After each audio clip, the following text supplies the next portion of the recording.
चलिए स्टार्ट करते हैं। आज ऑनलाइन क्लास कैमरे के सामने होगी और इसी पे हम कंटिन्यू करेंगे because since last few days I was facing problem.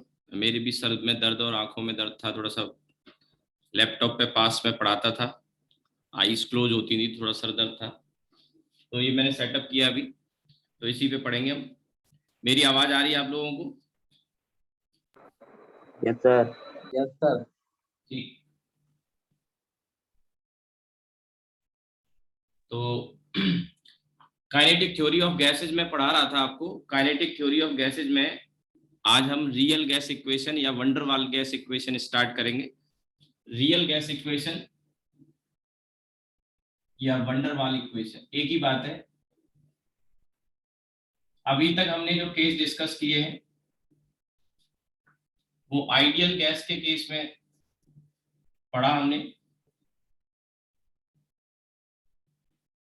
Van der Waals नाम के साइंटिस्ट ने बताया कि जो फॉर्मूला हम आइडियल गैस के लिए ले रहे हैं उसमें कुछ करेक्शन की जरूरत है, और वो करेक्शन ये है कि जो प्रेशर हम कंसीडर करते हैं वो pressure ideal pressure actual pressure या रियल प्रेशर से डिफरेंट होता है। क्योंकि जब गैस के मॉलिक्यूल सामने दीवार पर टक्कर करने जाते हैं, ठीक है, तो पीछे के जो मॉलिक्यूल हैं वो उस मॉलिक्यूल को अट्रैक्ट करेंगे। क्योंकि इससे पहले आइडियल गैस के केस में हमने क्या किया था, गैस के मॉलिक्यूल के बीच में, दीवारों के बीच में और मॉलिक्यूल, दीवार और मॉलिक्यूल के बीच में फोर्स को इग्नोर किया था, नेग्लेक्ट किया था। ये आइडियल गैस के केस में हमने माना था। अब ये सामने दीवार है और ये मॉलिक्यूल है, तो जब ये टक्कर करने जाएगा तो पीछे जो मॉलिक्यूल होंगे, इस मॉलिक्यूल के पीछे जो मॉलिक्यूल होंगे वो उसे अपनी तरफ खींच रहे होंगे। तो ये पार्टिकल, जो मॉलिक्यूल जो कोलिजन करने जा रहा है, वो उतनी वेलोसिटी से नहीं करेगा, उतनी वेलोसिटी से नहीं करेगा। अभी भी बच्चे क्या लॉग इन कर रहे हैं, मुझे बीच बीच में देखना पड़ता है। उतने स्पीड से कोलाइड नहीं करेगा जितनी से आइडियल केस में कर रहा था। तो इसकी स्पीड कुछ कम हो जाएगी क्योंकि पीछे वाले मॉलिक्यूल क्या करेंगे, इसे खींच रहे होंगे पीछे की तरफ। तो इसकी स्पीड कम हो जाएगी, तो कम मोमेंटम से टकराएगा, कम फोर्स से टकराएगा और कम प्रेशर से टकराएगा।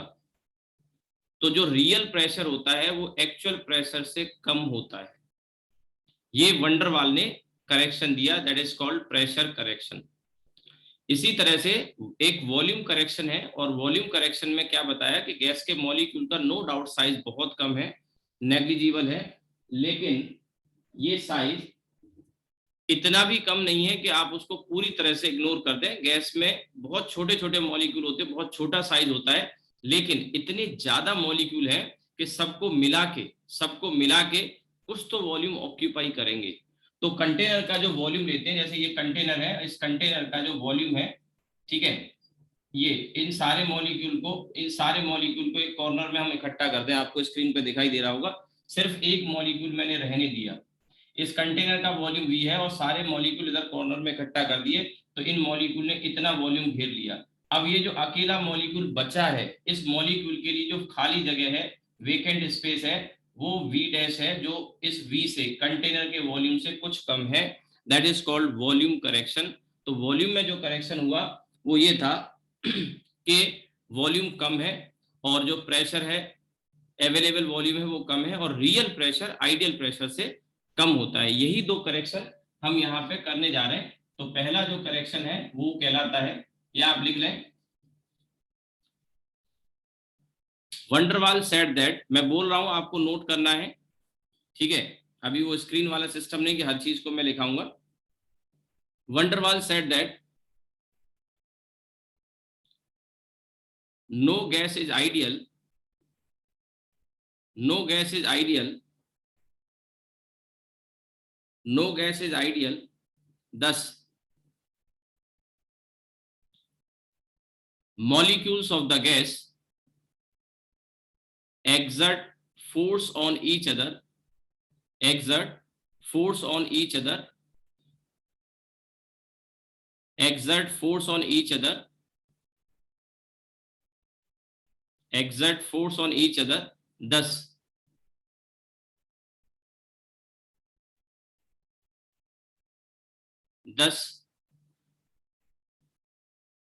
real pressure of the gas, real pressure of the gas is less than ideal pressure of the gas. Ideal pressure of the gas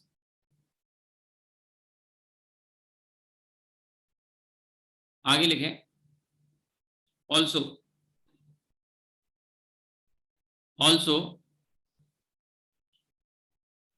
volume of the gas molecule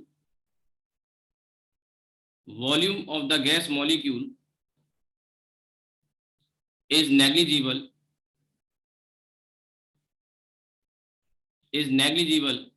but not zero. Thus sum of the volume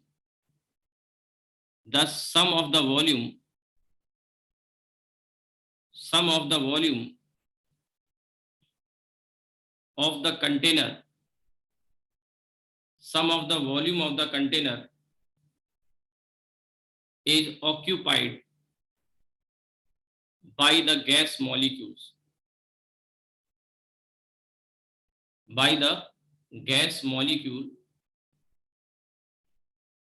Thus actual volume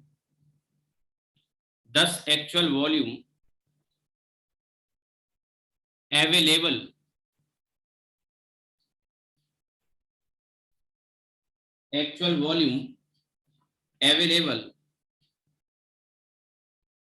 for a molecule is slightly less than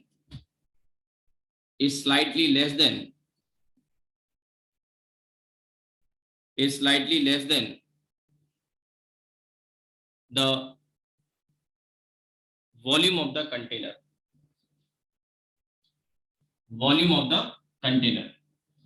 तो अब देखिए यहां पर pressure correction जो हम यहां पे लेंगे, इसमें ये आपका P रियल A/V², ये V वॉल्यूम है और A वंडरवाल कांस्टेंट है, जिसे मैंने आपको बताया था कोफिशिएंट ऑफ अट्रैक्शन. और जो दूसरा है वॉल्यूम करेक्शन, देखिए केमिस्ट्री वगैरह में आप पढ़ते भी होंगे इसके बारे में, लेकिन फिजिक्स में बहुत ज्यादा हमें नहीं पढ़ना है. तो ये P रियल प्लस A/V² और ये V माइनस V, ठीक है. इसको अगर हम कंबाइन करें तो यहाँ पे जो गैस की इक्वेशन आएगी, वंडरवाल इक्वेशन या रियल गैस इक्वेशन, वो आएगी P प्लस A/V² और ये V minus B equals to RT. ये तो पहला फॉर्मूला है. ये पहले फॉर्मूले से मेरा मतलब है कि ये 1 मोल गैस के लिए है, फॉर 1 मोल गैस. अगर n मोल हो, फॉर n मोल, तो फिर ये फॉर्मूला ये हो जाता है n² A/V².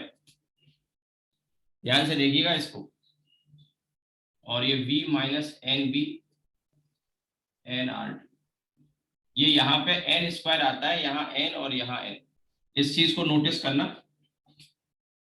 ये IIT में क्वेश्चन आया था बहुत पहले, 2001, जिस साल मैंने IIT का एग्जाम दिया था, उस साल मुझे याद तो नहीं केमिस्ट्री में आया था कि फिजिक्स में आया था, लेकिन ये क्वेश्चन आया था कि n मोल गैस के लिए वंडरवाल इक्वेशन क्या है. n मोल गैस के लिए वंडरवाल इक्वेशन क्या है, 2001 की बात कर रहा हूं मैं. तो ये फॉर्मूला पूछा गया था और वहाँ ऑप्शन दिए गए थे. तो आपको ध्यान ये देना है कि यहाँ n² है, यहाँ n है और यहाँ n है. तो वो डिफरेंट यहाँ n लिख दिया, यहाँ n² लिख दिया, यहाँ n लिख दिया, या नीचे n² कर दिया, ऐसे करके 4 ऑप्शन बना रखे थे. तो इसको आपको ध्यान रखने की जरूरत है, ठीक है. तो मैंने आपको बताया, ये अब जो प्रेशर आया है ये रियल वाला प्रेशर है. यहाँ पे जो टर्म हम यूज कर रहे हैं plus A/V², V minus B, वो वहां पे हमने रख दिया.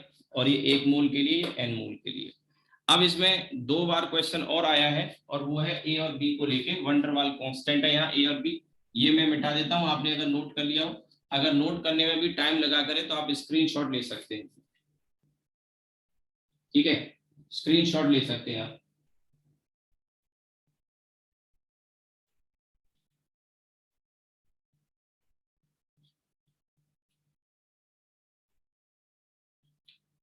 ठीक है. तो मैं आगे बढ़ता हूं।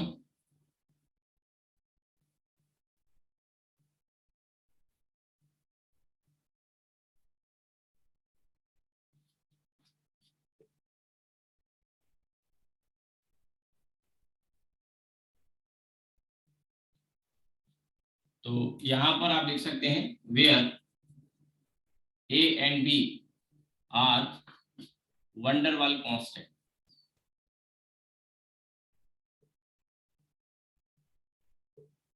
वंडरवाल कांस्टेंट, इसमें जो प्रीवियस ईयर में क्वेश्चन आए हैं वो ये भी आए हैं कि ए और बी का डायमेंशनल फॉर्मूला बताओ। ए और बी का डायमेंशनल फॉर्मूला बताओ। तो बी का आप यहां से निकाल सकते हैं, स्क्रीन पे देखें, वी वॉल्यूम में से माइनस किया है, तो ये जो बी है this has to be volume, तो ये आप आसानी से लिख लोगे एल क्यूब। और यहाँ ए का निकालने के लिए यहां से अगर आप देखें तो ये पूरे टर्म में दिस टर्म ये वाला a upon V square, this has to be pressure, तो पी में a upon V square, P में ए अपॉन वी स्क्वायर हम ऐड कर रहे हैं, ठीक है। पी में ए अपॉन वी स्क्वायर हम ऐड कर रहे हैं, यानी कि ये वाला जो टर्म है ये a upon V square, this has to be pressure, ठीक है। तो ए का जो डायमेंशनल फॉर्मूला है वो वही होगा जो पी वी स्क्वायर का होगा। मैं ये कहना चाह रहा हूँ पी का P equivalent to A upon V square, तो पी वी स्क्वायर किसके इक्विवेलेंट आ जाएगा, ए के। तो ए का डायमेंशनल फॉर्मूला वही होगा जो पी वी स्क्वायर का होगा। पी प्रेशर है, आप जानते हैं M L minus one T minus two होता है, और वी स्क्वायर हो गया एल की पावर सिक्स, तो ये एल की पावर फाइव और टी माइनस टू, ये डायमेंशनल फॉर्मूला आ गया। ये दोनों क्वेश्चन ये वाले आईआईटी में भी आ चुके हैं, मेडिकल में भी रिपीट हुए, और आगे डिफरेंट कॉम्बिनेशन में पूछ लेगा, ए इंटू बी पूछ लेगा या ए अपॉन बी पूछ लेगा, इस तरह से क्वेश्चन रिपीट होते हैं, ठीक है। इससे ज्यादा मुझे नहीं लगता फिजिक्स में इसको लेके कोई ज्यादा क्वेश्चन पूछे गए हैं। हाँ, कहीं कहीं एक दो जगह डायमेंशनल फॉर्मूला में जरूर ये क्वेश्चन आता है, थोड़ा डिफरेंट वेरिएशंस वगैरह आ जाते हैं कई बार इसके, डिफरेंट डिफरेंट वेरिएशन, ठीक है।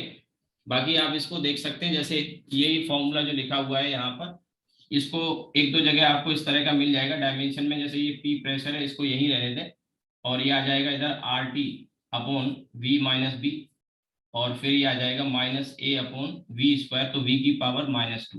कुछ इस तरह से भी इसको हम लिख सकते हैं, P equals to R T upon V minus B minus A upon V square, इसको आप उधर लेके गए तो कई बार ये जो वंडर वाली इक्वेशन है इस तरह से लिखी मिल जाती है। आप मेरी बात पे ध्यान देना, ये इक्वेशन वेटिंग में है कुछ बच्चे।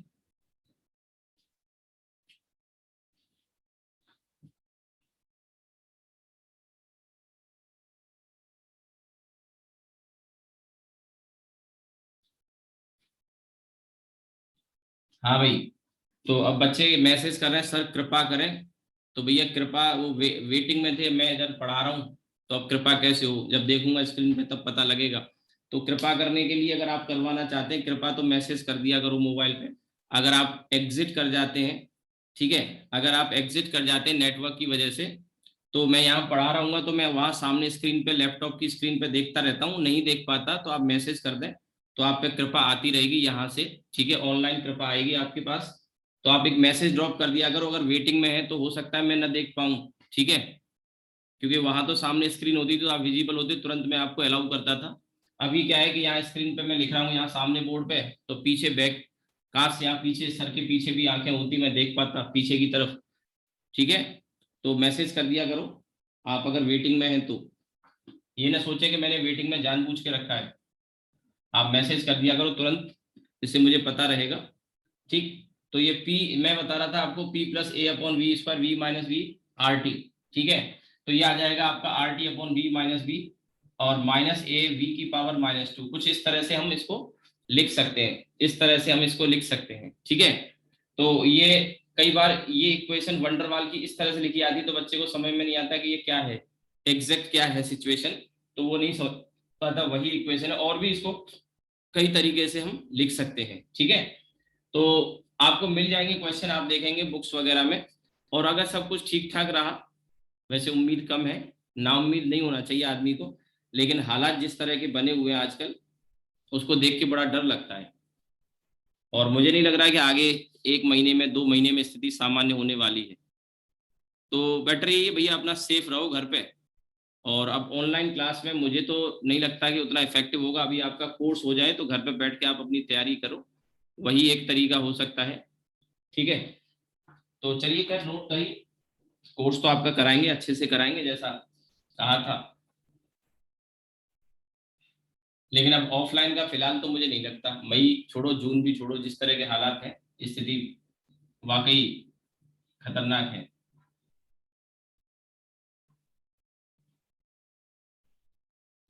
ठीक है, आपने नोट कर लिया। अब देखिए हम आगे बढ़ते हैं।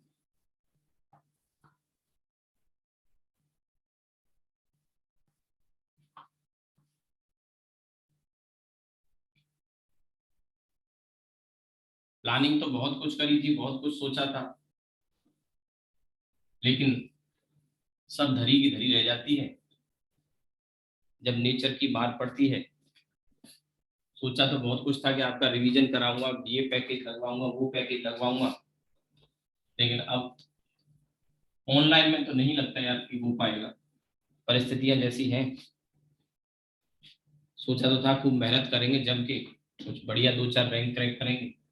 खैर सबकी स्थिति ऐसी है। अब तो ये है कि कब तक यार मोबाइल पे बैठ के पढ़ते रहोगे, तुम्हारी आंखें भी दर्द करेंगी। चलो मैंने तो इंतजाम कर लिया, मैं बोर्ड पे पढ़ा रहा हूँ, पर मैं तुम लोगों की परेशानी समझ सकता हूँ कि तुम किस मुश्किल दौर से गुजर रहे हो, मेंटल। लेकिन मैं आपको बस यही कहूंगा कि आप पॉजिटिव रहें, कोरोना पॉजिटिव नहीं, एटीट्यूड पॉजिटिव रखें। कोरोना तो नेगेटिव नेगेटिव ही ठीक है, पॉजिटिव एटीट्यूड रखिए, सकारात्मक सोचो, अच्छा सोचो।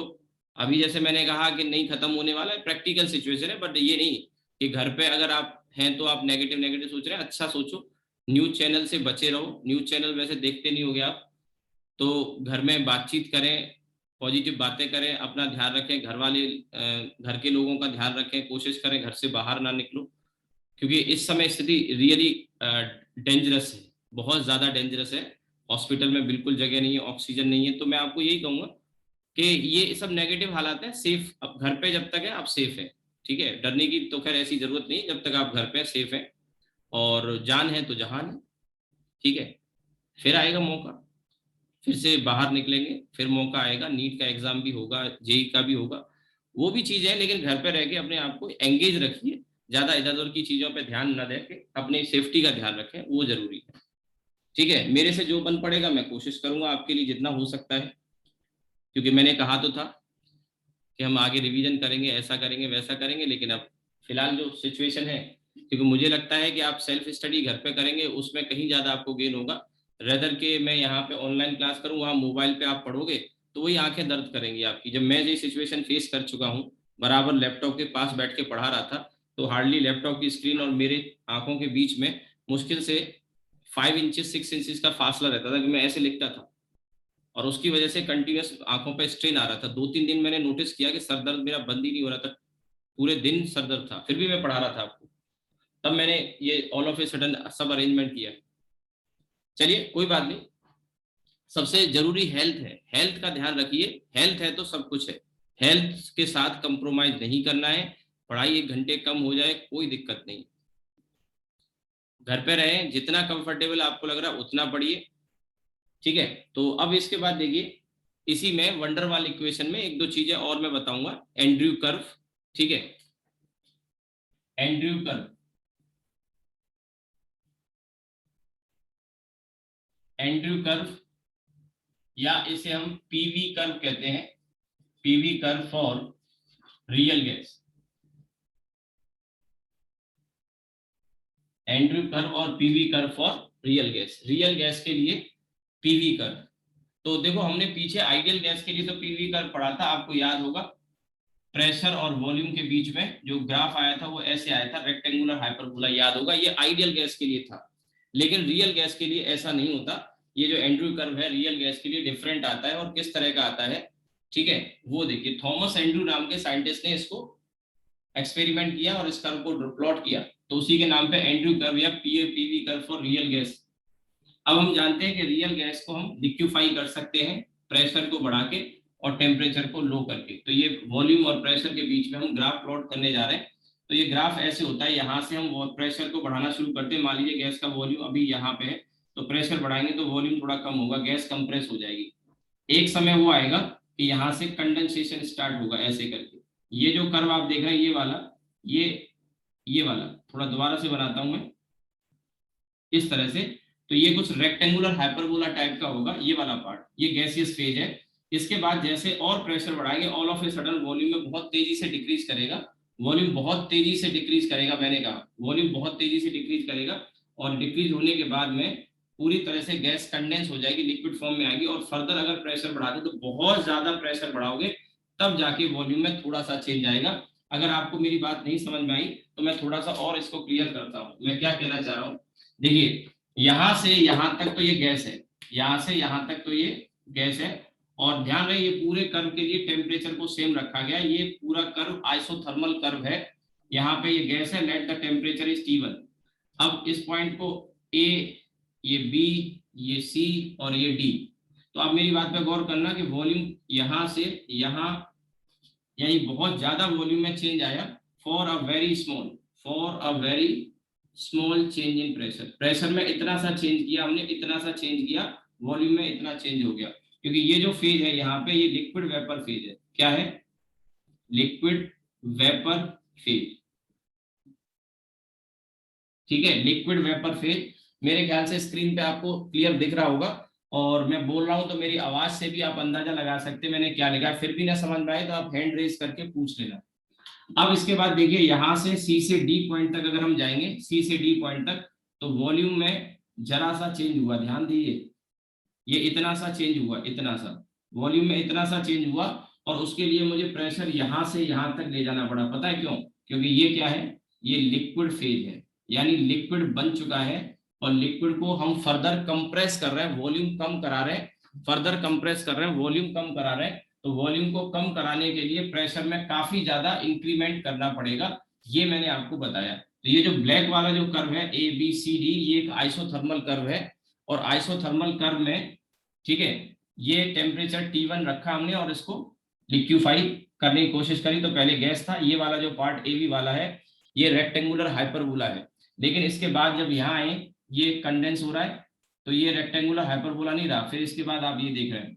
तो ये जो चीजें हैं पूरा नहीं बनाना है आपको, मैं बस ये बताना चाह रहा हूँ कि यहाँ पर इस फेज में तो जरा सा प्रेशर में हमने इंक्रीमेंट किया था और ये लिक्विड में कन्वर्ट होना शुरू हो गई थी गैस। इसका एक बढ़िया एग्जांपल आप ऐसे सोच सकते हैं कि पानी की गैस बनाओ, वाटर गैस, और उसको एक कंटेनर में लेके उसको कंडेंस करना शुरू करो। कंडेंस करने के लिए क्या करो, उसमें एक पिस्टन लगा के और पिस्टन को ऐसे कंप्रेस करेंगे, प्रेशर बढ़ता जाएगा और वो कंडेंसेशन स्टार्ट होगा, नीचे पानी जमा होता जाएगा। तो ये ABCD जो कर्व है, दिस इज आइसोथर्मल कर्व। ठीक है, एक टेम्परेचर T1 के करस्पॉन्डिंग मैंने इसको बनाया, आप इसको बना लो। फिर इसी में और एक दो चीजें मैं बताऊंगा।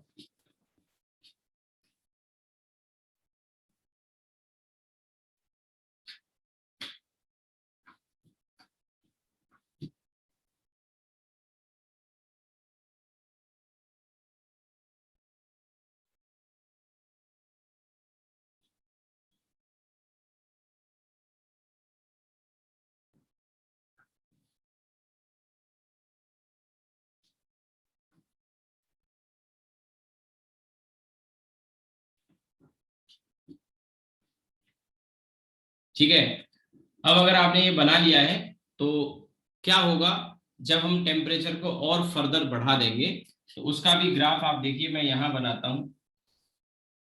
ये V वॉल्यूम, ये प्रेशर P। तो हमने अभी देखा कि यहाँ पर एक टेम्परेचर के करस्पॉन्डिंग ये ऐसे आया, ये एक टेम्परेचर T1 के करस्पॉन्डिंग था। अगर टेम्परेचर को हम फर्दर बढ़ाते हैं और बढ़ाते हैं तो ये ग्राफ ऐसे हो जाएगा। ये टेम्परेचर T2 और फर्दर अगर हम बढ़ाएंगे ऐसे हो जाएगा। ये टेम्परेचर T3 और फर्दर बढ़ाएंगे ये ऑलमोस्ट यहाँ वेनिस हो जाएगा। ये टेम्परेचर यहाँ पर ऐसे, ये TC का मतलब यहाँ पे क्रिटिकल टेम्परेचर है। क्रिटिकल टेम्परेचर वो मिनिमम टेम्परेचर होता है जिसके बाद अगर और टेम्परेचर हम बढ़ा दें तो गैस को लिक्विफाई करना पॉसिबल नहीं है। यानी क्रिटिकल टेम्परेचर के ऊपर कोई भी गैस को लिक्विफाई नहीं कर सकते, किसी भी गैस को लिक्विफाई नहीं कर सकते। अब इसमें आप एक चीज नोटिस करेंगे, ये पहले मैंने लिक्विड वेपर फेज इतना बनाया, जब टेम्परेचर बढ़ गया तो और कम हुआ, और टेम्परेचर बढ़ाया और कम हो गया, और यहाँ ऑलमोस्ट खत्म हो गया।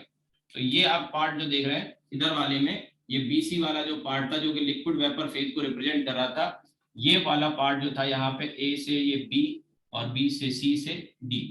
तो ये वाला जो फेज है, ये धीरे धीरे जैसे जैसे टेम्परेचर बढ़ रहा है, ये लिक्विड वेपर फेज क्या हो रहा है, कम होता जा रहा है। और अब इसके बाद अगर मैं टेम्परेचर को और फर्दर बढ़ा दूं तो ये परफेक्ट हाइपरबोला आ जाएगा, ये हाइपरबोला। उसका कारण ये है कि ये जो टेम्परेचर T4 है, ये temperature T4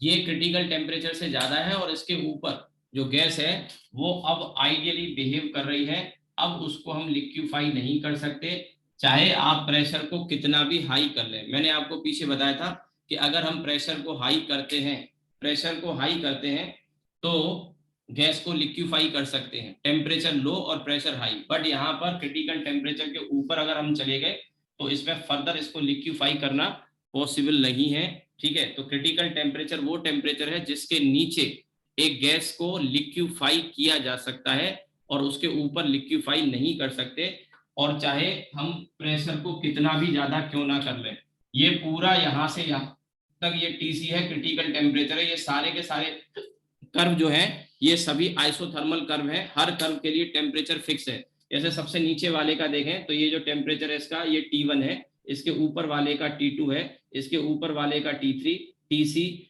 T4 and so on. ठीक है, और इसमें ये वाला जो पार्ट है आपको स्क्रीन पे दिख रहा होगा, मैं यहाँ पे बता रहा हूँ, ये वाला पार्ट, ये वाला पार्ट, ये वाला पार्ट, ये वाला पार्ट, ये रेक्टेंगुलर हाइपरबोला है। लेकिन इसके इधर साइड में ये रेक्टेंगुलर हाइपरबोला नहीं है, यानी ये सभी जो है ये सब गैसियस फेज है। ये सभी क्या है, गैसियस फेज है। ये लिक्विड वेपर फेज है जो कम होते होते फाइनली यहाँ रिड्यूस कर गया, और ये इधर लिक्विड वाला फेज है। ठीक है, तो अब इसमें कुछ पॉइंट मैं आपको लिखाऊंगा। उसके पहले ये जो पीक है, इस पीक के करस्पॉन्डिंग ये जो वॉल्यूम है इसे हम क्रिटिकल वॉल्यूम VC कहते हैं, और इसके करस्पॉन्डिंग ये जो प्रेशर है इसे हम क्रिटिकल प्रेशर यानी PC कहते हैं। तो आप इसको नोट कर लो, फिर आगे मैं कुछ बातें इसमें लिखाऊंगा आपको।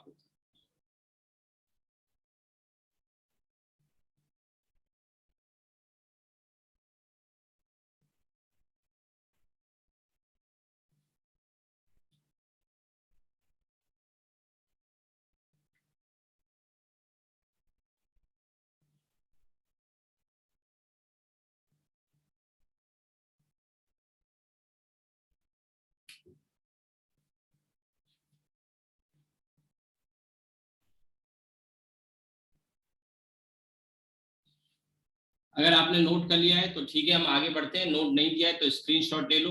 मैंने पहले भी बोला है कि स्क्रीनशॉट ले लिया करो, अगर नोट करने में टाइम लगे बाद में आप इसको नोट कर सकते हैं उतना जगह छोड़ के। अब देखिए, इससे रिलेटेड कुछ पॉइंट्स मैं यहाँ पे आपको लिखाऊंगा जिन्हें आप ध्यान रख सकते हैं।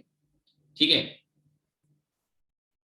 तो लिखें, पहला पॉइंट लिखें इसी कर्व से related,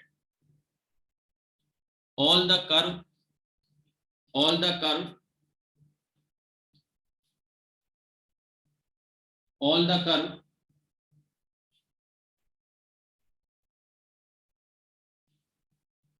all the curve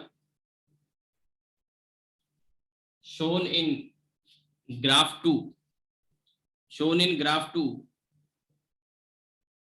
all the curve shown in graph 2 are isothermal curve are isothermal curve are isothermal curves, और इनको शॉर्ट में आइसोथर्म भी कह देते हैं, आइसोथर्म। ठीक है, or isothermal curve. Next point लिखें,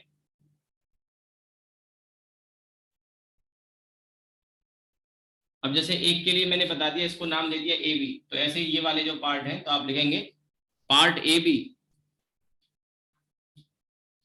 AB represent gaseous phase, part AB represent gaseous phase represent gaseous phase, and in this region, gas behave ideally. In this region, gas behave ideally. Gas behave ideally. In this region, gas behave ideally and obeys Boyle's law. Obeys Boyle's law.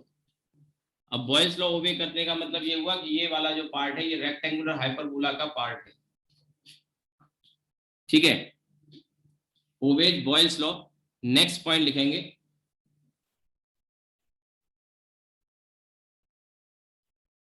Next point, as temperature increases, as temperature increases,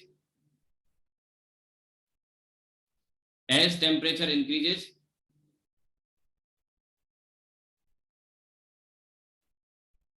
as temperature increases, liquid vapor phase, liquid vapor phase goes on decreasing. Liquid vapour phase कौन सा था यहाँ पर, ये जो BC वाला part है आप देख रहे हैं धीरे धीरे कम होते होते पूरी तरह से वेनिश हो जाता है इस टेम्परेचर पर जाके, क्रिटिकल टेम्परेचर पे, ठीक है। Liquid vapour phase goes on decreasing, goes on decreasing and completely vanishes, and completely vanishes, vanish, ये यानी खत्म हो जाता है, completely vanishes at temperature Tc, temperature Tc, temperature Tc. This temperature is called critical temperature. This temperature is called critical temperature.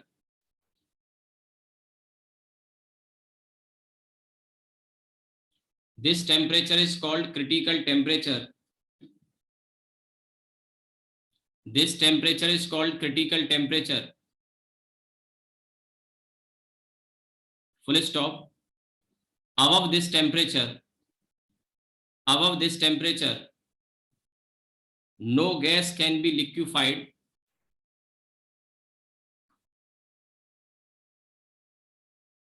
No gas can be liquefied. No gas can be liquefied. Howsoever high pressure may be. Howsoever high pressure may be. Howsoever high pressure may be.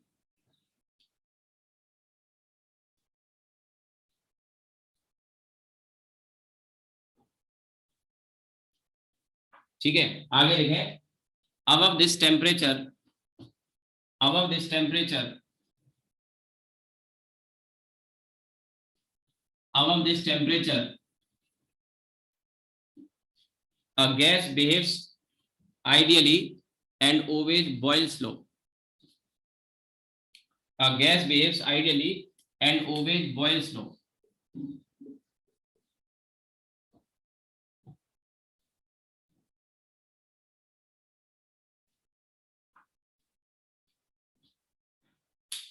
Above this temperature, a gas behave ideally and obeys Boyle's law. जैसा मैंने आपको बताया, यहाँ पे बताया, ये जो graph है, अब ये रेक्टेंगुलर हाइपरबोला है, ठीक है, रेक्टेंगुलर हाइपरबोला, इनवर्स का रिलेशन ओबे होगा और इस वाले पार्ट में P inversely proportional to V obey होगा, एग्जैक्टली। और यहाँ पे आप देख सकते हैं जैसे जैसे ऊपर बढ़ेंगे टेम्परेचर बढ़ता जाता है, तो T4 सबसे बड़ा है, then Tc, then T3, then T2, then T1, ठीक है, ये टेम्परेचर है, इस तरह से आप इसको देख सकते हैं।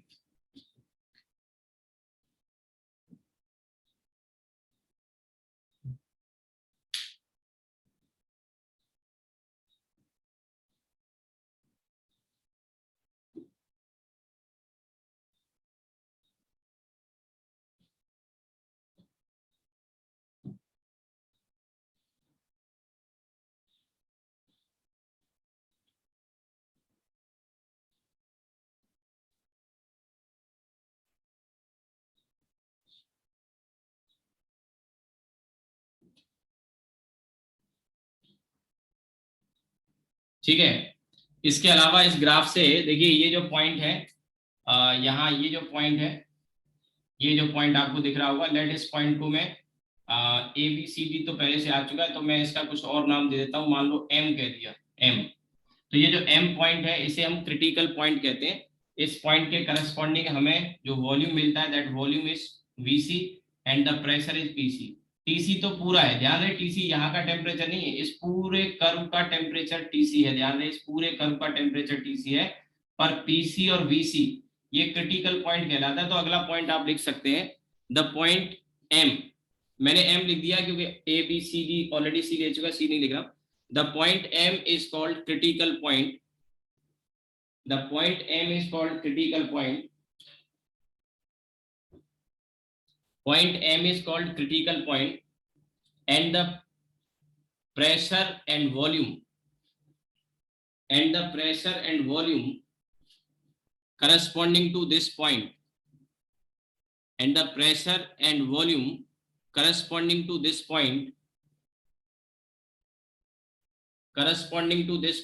are called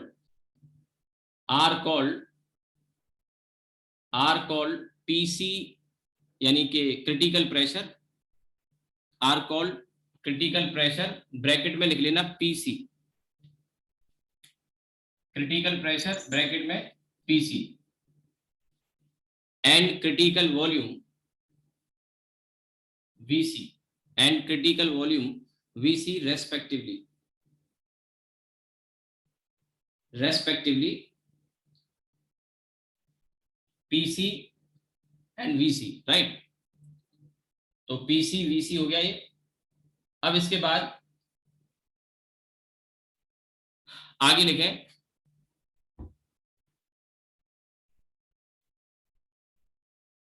एक चीज और मैं यहाँ बताऊं, जैसे आपने देखा कि यहाँ कंप्रेसिबिलिटी काफी ज्यादा थी, पीसी रीजन में जरा सा प्रेशर में चेंज किया था, वॉल्यूम में सडन काफी चेंज आ गया था। जबकि लिक्विड वाला ये जो फेज है इसमें प्रेशर मुझे काफी यहाँ से यहाँ तक बढ़ाना पड़ा, तब जाके वॉल्यूम में थोड़ा सा चेंज हुआ, यानी हम कह सकते हैं कि लिक्विड की कंप्रेसिबिलिटी लो है या बहुत कम है as compare to the vapour phase. ठीक है, वेपर फेज की कंप्रेसिबिलिटी काफी ज्यादा है, काफी ज्यादा हम इसको कंप्रेस कर पा रहे हैं। ठीक है, तो लिखना चाहें तो ये भी लिख सकते हैं फ्रॉम द ग्राफ, अगला point, from the graph it is clear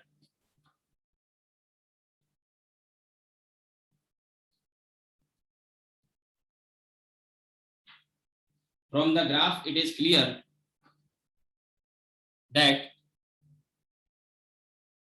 compressibility of liquid is very low,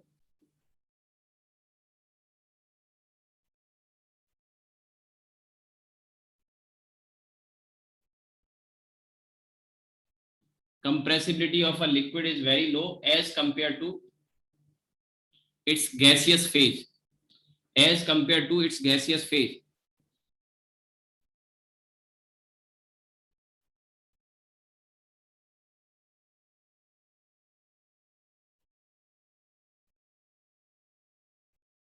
As compared to its gaseous phase. एक पॉइंट और लिख लो, और वो पॉइंट ये है, आप यहां से देख सकते हैं ये जो क्रिटिकल टेम्परेचर है टीसी, इससे नीचे अगर कोई भी टेम्परेचर होगा तो गैस को लिक्विफाई करना पॉसिबल है, इसके ऊपर पॉसिबल नहीं है। तो हम कह सकते हैं क्रिटिकल टेम्परेचर के ऊपर गैस को लिक्विफाई नहीं किया जा सकता, लेकिन इसके नीचे गैस को लिक्विफाई किया जा सकता है। And that is the actually difference between a gas and vapour. आप मेरी बात को समझो, एक गैस में और वेपर में जो मेन अंतर है वो ये क्रिटिकल टेम्परेचर ही डिटरमाइन करेगा। इसके ऊपर गैस है और इसके नीचे वेपर है। वेपर भी एक गैसियस फेज है, नो डाउट, बट उसको आप लिक्विफाई कर सकते हैं, आप उसको लिक्विफाई कर सकते हैं। जब हम गैस बोलते हैं इन जनरल तो उसका मतलब नॉर्मली आइडियल गैस से होता है, तो ये ऊपर आइडियल है और ये नीचे रियल है। तो हम कह सकते हैं क्रिटिकल टेम्परेचर ही है जो एक रियल गैस और आइडियल गैस को के बीच में एक फाइन लाइन कह सकते हैं, या एक फाइन एक टेम्परेचर है जो हमें डिस्टिंग्विश कराता है कि रियल गैस कौन सी है, ये नीचे, और आइडियल गैस ये है। तो रियल गैस यानी वेपर कह सकते हैं, जिसे हम लिक्विफाई कर सकते हैं। तो आगे लिख सकते हैं above critical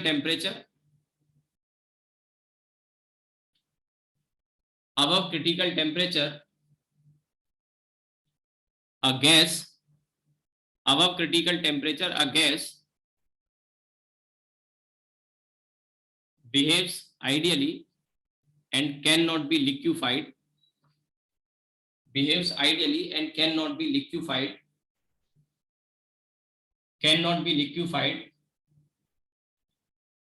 while below critical temperature, while below critical temperature,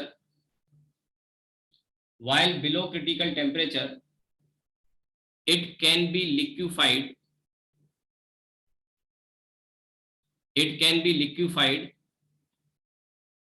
either by lowering temperature, or increasing pressure,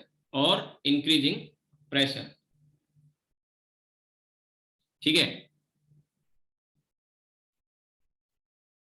Thus below critical temperature, a gas is real,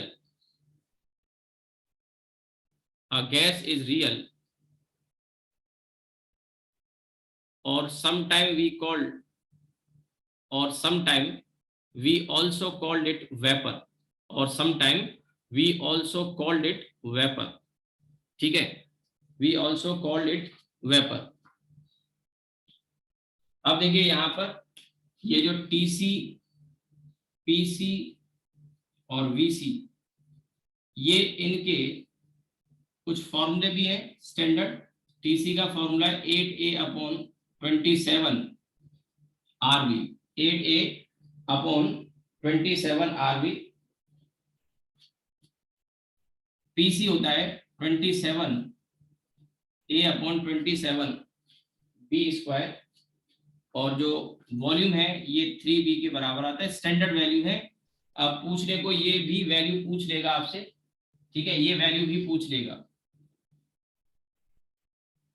ठीक है, तो ये याद रख सकते हैं। और अगर इनका ये वैल्यू निकाला जाए PC VC/RTC, तो ये जो मैंने लिखी TC PC VC ये याद कर लेना, और इसमें PC VC/RTC अगर हम इसमें वैल्यू को सब्स्टिट्यूट कर देते हैं तो ये वैल्यू निकल के जो आएगी वो 3/8 आएगी। ये वैल्यू पूछ लेगा आपसे, ठीक है, 3/8 आएगी।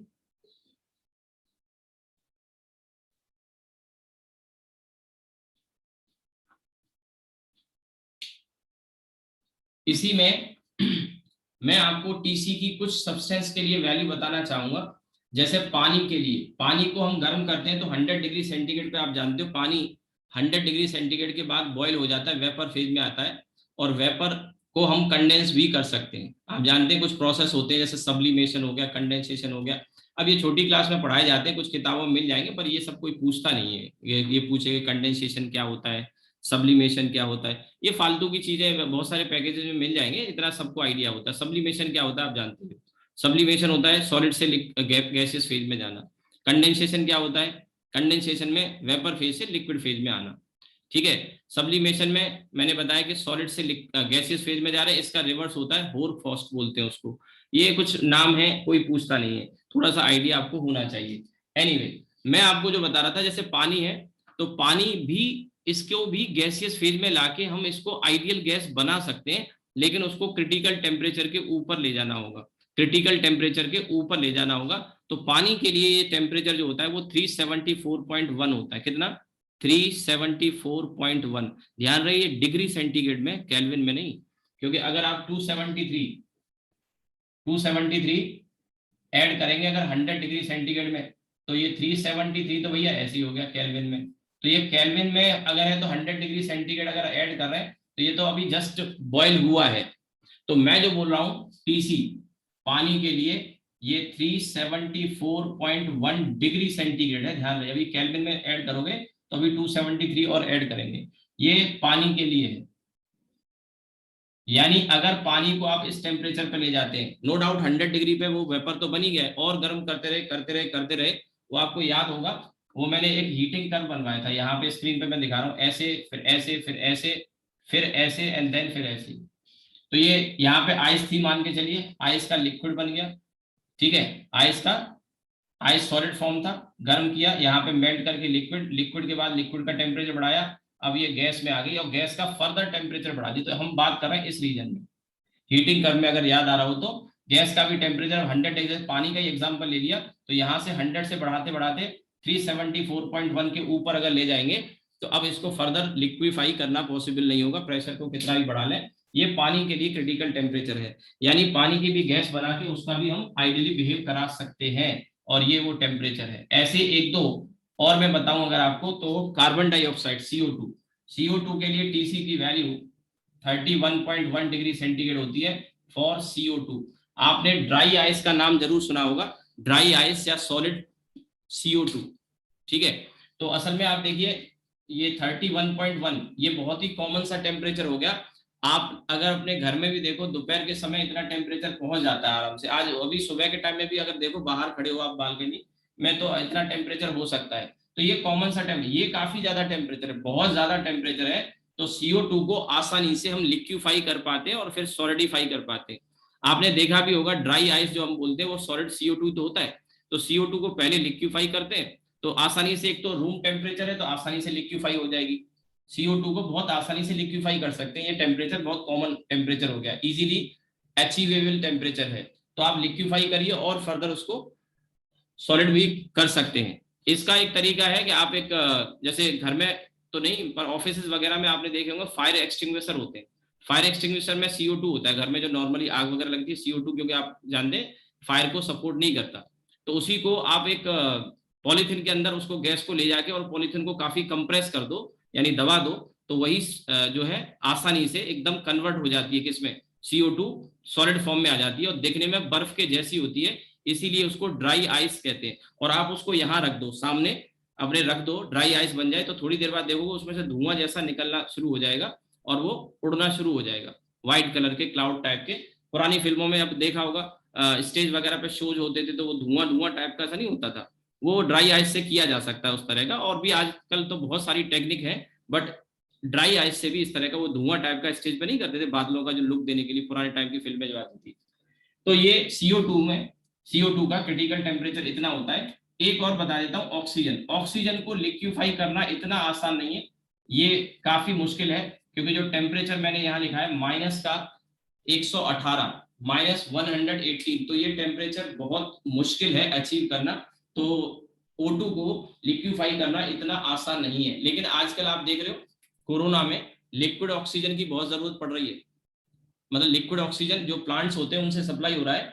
तो देखो मेडिकल ऑक्सीजन जो होती है वो लिक्विड फॉर्म में ट्रांसपोर्ट करी जाती है, क्योंकि काफी कंप्रेस होकर काफी ज्यादा मात्रा में आ जाती है। अगर गैसियस फेज में ले जाएंगे तो बहुत कम मात्रा में जाएगी। आजकल डिमांड में भी है, तो एक एक टैंकर जो होता है वो कम से कम 15 से 20 टन तक लिक्विड ऑक्सीजन लेके जाता है। तो आप समझ सकते हैं कि लिक्विड ऑक्सीजन में ले जाने के लिए ये टेम्परेचर मेंटेन करना पड़ेगा। इसलिए आप आज के बाद आपने हो सकता है पहले पढ़ा भी होगा कि इंडिया ने बाहर से क्रायोजेनिक कंटेनर मंगाए। ये क्रायोजेनिक क्या है, क्रायोजेनिक का मतलब होता है, क्रायोजेनिक क्या है, it is the branch of cryogenics is the branch of physics in which we study about low temperature, study of low temperature. ऐसे ही होता है एक पायरोमेट्री, पायरो मतलब होता है हाई टेम्परेचर की स्टडी, ऐसे ही क्रायोजेनिक्स। तो क्रायोजेनिक कंटेनर मंगाए गए हैं जो कि बहुत लो टेम्परेचर पर जा सकते हैं, और ऑक्सीजन को अगर लिक्विड फॉर्म में हमें ट्रांसपोर्ट कराना है, क्योंकि ज्यादा मात्रा में जा सकती है आजकल बहुत डिमांड में, और अपने यहाँ कंट्री में क्रायोजेनिक कंटेनर नहीं है तो बाहर से मंगाए भी गए, प्लेन को भेजा गया है। आप देख रहे हो आजकल बड़ा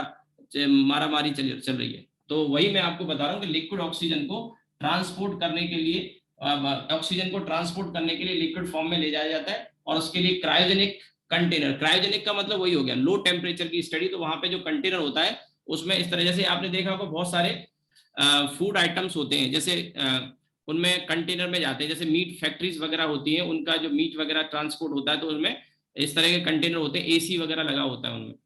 पेरिसेबल आइटम जो होते हैं उनमें जैसे मिल्क वगैरह है ट्रांसपोर्ट होता है, तो मिल्क में वो कंटेनर इस तरह के होते हैं कि वो टेम्परेचर को मेंटेन करते हैं जिससे खराब ना हो। जैसे आगरा टू दिल्ली ले जाना है, गर्मी का टाइम है, किसी डेयरी वगैरह को सप्लाई करना है, तो वहाँ टैंकर वगैरह इनमें कूलिंग का सिस्टम लगाया जाता है। तो अब नॉर्मल टेम्परेचर 5-6 डिग्री पे भी आप फ्रीज कर रहे हो, 0 पे कर रहे हो, चल जाएगा, लेकिन ऑक्सीजन के लिए काफी लो टेम्परेचर चाहिए, -118 डिग्री टेम्परेचर चाहिए। ये मैं बताना चाह रहा हूँ, इतना कम टेम्परेचर इतनी आसानी से नहीं कि छोटा मोटा कोई आइसक्रीम का वो ले लिया डब्बा, जैसे आप जाते हैं दुकान पे आइसक्रीम ली तो वो कंटेनर रखा होता है, तो उसमें थोड़ी -118 का टेम्परेचर अचीव कर लेंगे।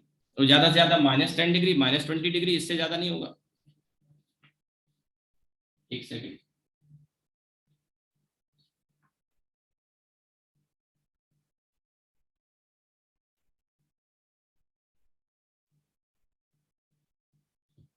तो आपको मेरी बात समझ में आई होगी।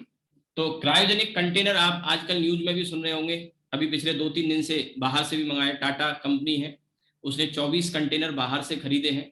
तो कुछ देश की कंपनीज हैं जो इस समय बढ़ चढ़ के आगे आई हैं और गवर्नमेंट को हेल्प कर रही हैं। टाटा हो गया, रिलायंस हो गया, और जिंदल स्टील है, बहुत सारी कंपनी है इंडिया की जो हेल्प कर रही है, करना भी चाहिए इस समय। ठीक है, सरकार ने तो खैर नाकामी दिखा दी। एनीवे, आप ये नोट कर लो, आगे बढ़ते हैं हम इसके बाद। तो अगर आपसे पूछा जाए कि गैस में और वेपर में क्या अंतर है, गैस या वेपर में क्या अंतर है, तो आप ये कह सकते हैं क्रिटिकल टेम्परेचर। ध्यान से सुनो मेरी बात को, क्रिटिकल टेम्परेचर के ऊपर जो गैसियस फेज होता है उसे हम गैस कहते हैं, और जो क्रिटिकल टेम्परेचर के नीचे गैसियस फेज होता है उसे वेपर कहते हैं। हम ये कह सकते हैं या फिर कि वेपर को लिक्विफाई कर सकते हैं और गैस को लिक्विफाई नहीं कर सकते। यहां जब मैं गैस बोल रहा हूं तो इसका मतलब क्या है, आइडियल गैस है। इसका मतलब क्या है, आइडियल गैस है। ठीक है, चलिए एक छोटा सा एग्जांपल मैं आपको इसमें देता हूं। ठीक है, और आप बताइए फिर उसके बाद क्या इसका आंसर होगा, इसी पर बेस्ड। ये प्रेशर है और वॉल्यूम है। ठीक है, और एक ग्राफ यहाँ पे बना रखा है।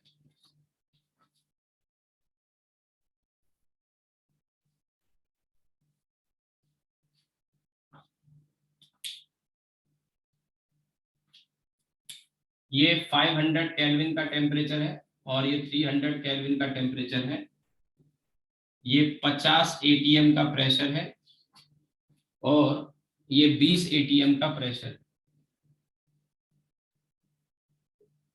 ठीक है, अब इसके बाद मैं इसके ऑप्शंस देता हूं आपको, इस ग्राफ को देख के आपको बताना है। ये तो आपने नोट कर लिया होगा। मैं ऑप्शन यहां लिखता हूं। पहला option, at T equals to 500 kelvin and P equals to 40 atm. At T equals to 500 Kelvin and 40 am, the state will be liquid.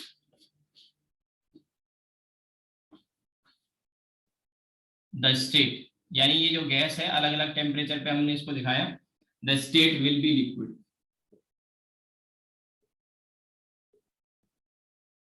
दूसरा option, second option, at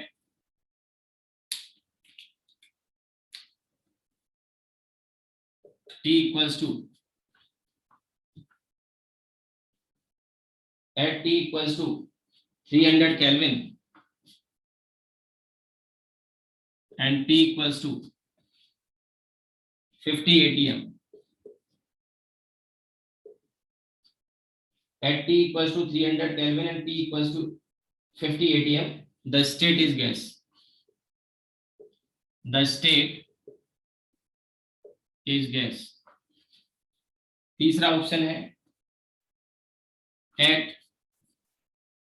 T less than 300 Kelvin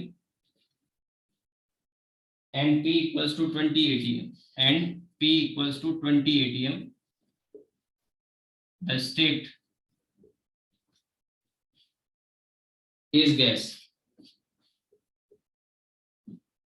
और आखिरी option, temperature T 300 kelvin से ज्यादा है लेकिन 500 kelvin से कम है। ठीक है, और प्रेशर 50 एटीएम से ज्यादा है। प्रेशर 50 एटीएम से ज्यादा है। The state is liquid.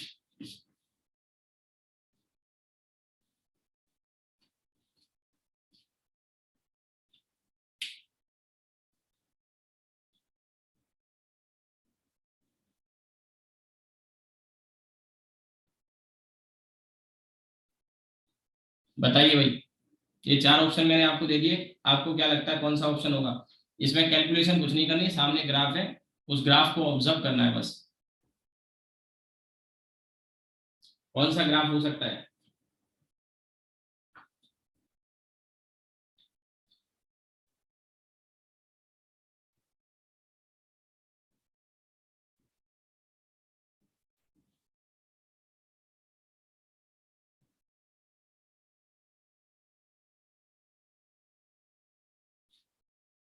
बताइए।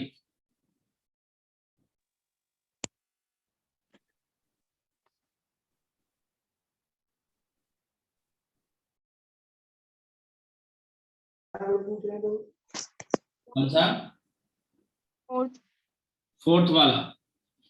फोर्थ वाला करेक्ट आंसर है, फोर्थ वाला। बाकी को आप देखेंगे तो प्रेशर टेम्परेचर जैसे 40 एटीएम है, 500 केल्विन है, 500 केल्विन है, ठीक है। 40 एटीएम यहाँ कहीं आएगा, ये इधर 40 एटीएम इधर आएगा 500 केल्विन पर, तो ये गैसियस फेज है, ठीक है। तो ये लिक्विड बता रहा है, तो ये गलत हो गया।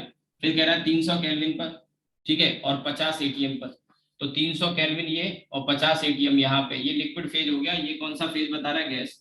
फिर कह रहा है 300 से कम, तो एक नीचे और कर्व खींच लो इसके नीचे ऐसे करके, 300 से कम और 20 एटीएम पर, तो आप देखेंगे यहाँ 300 से कम आएगा, 20 एटीएम पे तो इधर कहीं आएगा, तो वो लिक्विड फेज होगा, ये गैस बता रहा है, ये भी गलत है।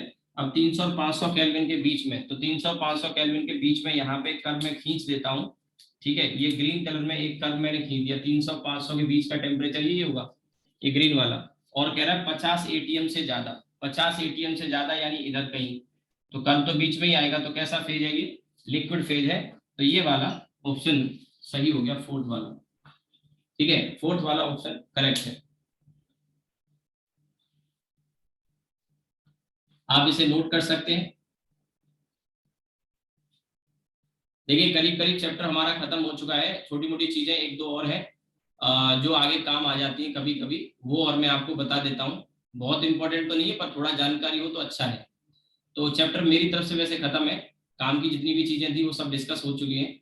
अब इसमें मैं एक चीज और बता दूं, जैसे कि ये कर्व अगर आप केमिस्ट्री में पढ़ते हो, यहाँ इस तरह का ये पी और वी में, ये रियल गैस के लिए ऐसे, फिर एक ऐसे कर्व आता है ऐसे, ये सब मैं नहीं पढ़ाता हूँ। और ना ही फिजिक्स में ये पूछा जाता है, कोई भूले भटके प्रीवियस ईयर के बहुत पुराने किसी कंपटीशन के क्वेश्चन आपको मिल सकते हैं फिजिक्स के पैकेज में, तो वो आप कर लेंगे। केमिस्ट्री में आपको पढ़ाया जाता है, नॉर्मली मैं ये नहीं पढ़ाता, क्योंकि ये डेविएशन फ्रॉम आइडियल बिहेवियर है जो केमिस्ट्री में पढ़ाया जाता है, कंप्रेसिबिलिटी वगैरह पढ़ाई बताई जाती है।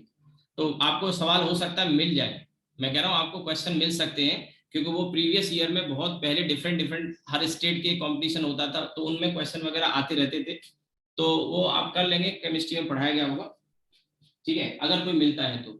ये नोट किया गया आपने? स्क्रीनशॉट ले लो, अगर नोट नहीं कर पाए तो मैं इरेज कर रहा हूँ।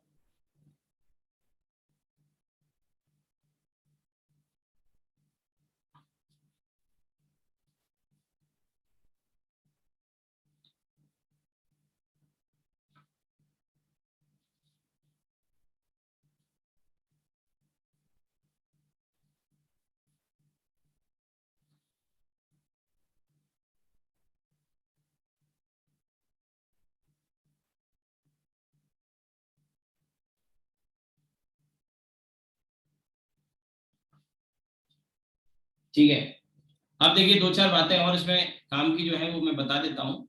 मेल्टिंग पॉइंट और बॉइलिंग पॉइंट को लेके एक दो बातें और हैं, तो आप लिख लें melting point and boiling point. अब सॉलिड तो मेल्ट करता है और लिक्विड बॉयल करता है, तो सॉलिड जो मेल्ट करता है इस पर प्रेशर का क्या फर्क पड़ता है, ठीक है। तो इसमें आप ध्यान रख सकते हैं, दो केस बनते हैं, तो आप लिखें पहले मेल्टिंग में, with increase in pressure, with increase in pressure, melting point of a substance, with increase in pressure, melting point of a substance, melting point of a substance may increase or decrease, melting point of a substance may increase or decrease,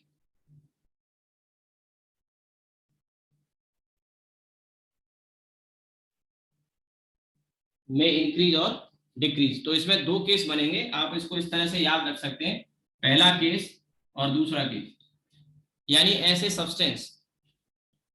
substance जिनका volume, ठीक है, यानी volume से relate कर सकते हैं। Normally क्या होता है, आपने देखा होगा कि अगर हम किसी सब्सटेंस को मेल्ट कराते हैं तो सॉलिड से लिक्विड फॉर्म में आने पर वॉल्यूम बढ़ता है। क्या होता है, वॉल्यूम बढ़ता है सॉलिड से लिक्विड फॉर्म में आने पर। एक बर्फ यानी आइस एक ऐसा सब्सटेंस है जिसमें उल्टा होता है। बर्फ जब पिघलती है, ठीक है, तो पानी जब बनता है तो पानी का जो वॉल्यूम होता है वो कम होता है। आपने देखा भी होगा पानी की डेंसिटी बर्फ से ज्यादा होती है, मास तो वही रहना है, तो डेंसिटी अगर बढ़ रही है तो वॉल्यूम क्या होगा, कम। तो पानी एक एक्सेप्शनल केस है। इस केस में आपको ध्यान रखना है कि अगर हम प्रेशर बढ़ाते हैं तो बर्फ का मेल्टिंग पॉइंट कम होता है। बर्फ का मेल्टिंग पॉइंट कम होता है यानी जल्दी मेल्ट कर जाएगी अगर प्रेशर बढ़ाएंगे तो, ठीक है। या हम ऐसा कह सकते हैं कि with increase in pressure melting point decreases for those substance whose volume decreases on melting. तो ऐसे ही करके लिखेंगे। यहां पे मैं लिख रहा हूं with increase in pressure, melting point MP of those substance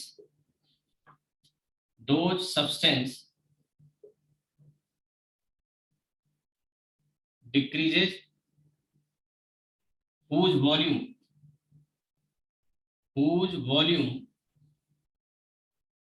decreases on melting।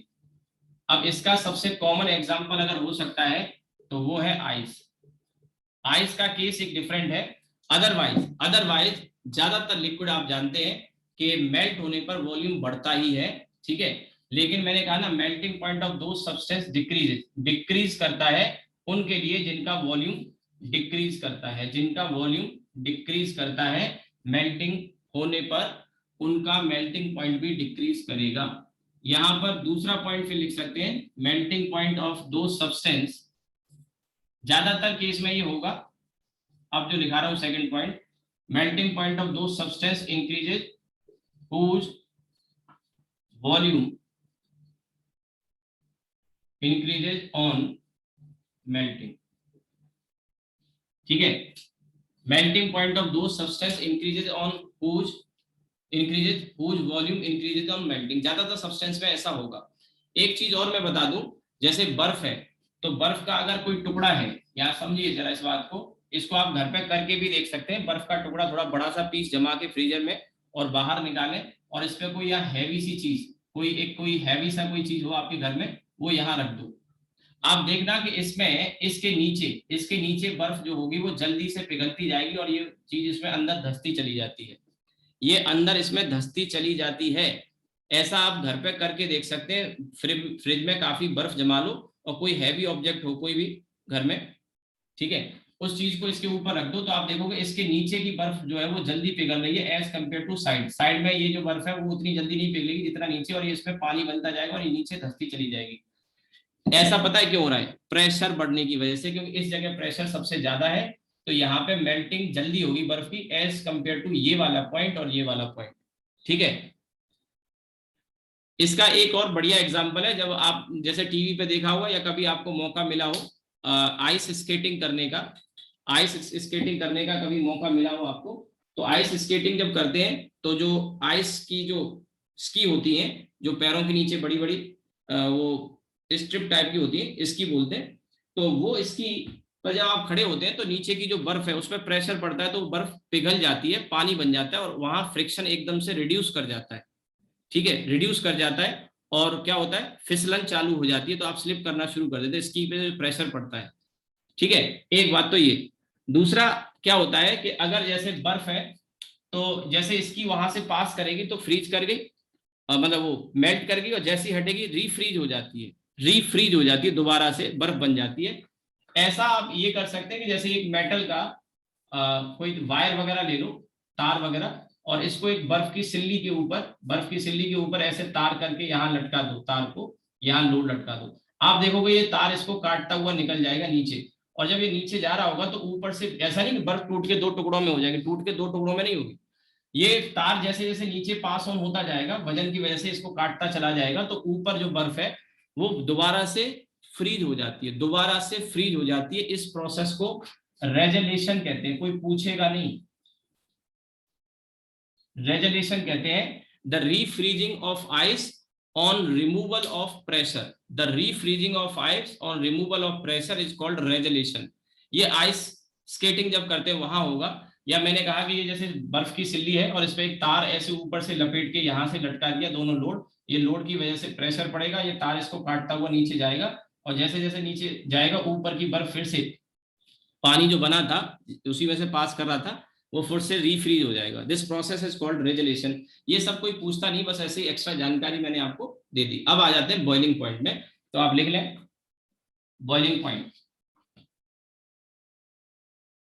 ये आपने नोट कर लिया होगा, नहीं नोट किया है तो आप स्क्रीनशॉट ले लो, मैं दोबारा से लिख देता हूं। नोट कर लिया सभी ने?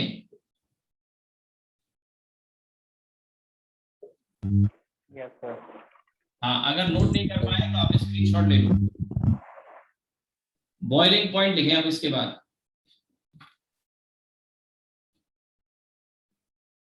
Boiling point,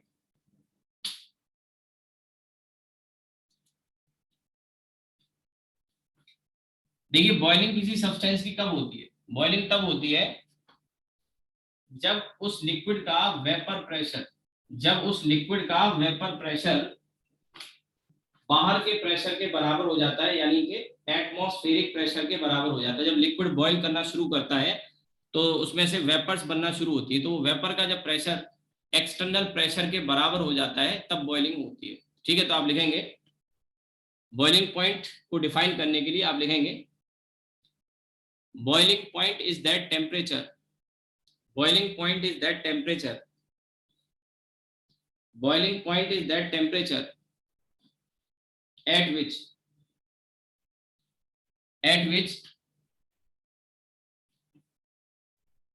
boiling point is the temperature at which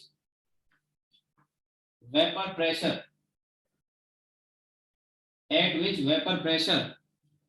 of the liquid, vapor pressure of the liquid becomes equal to, vapor pressure of the liquid becomes equal to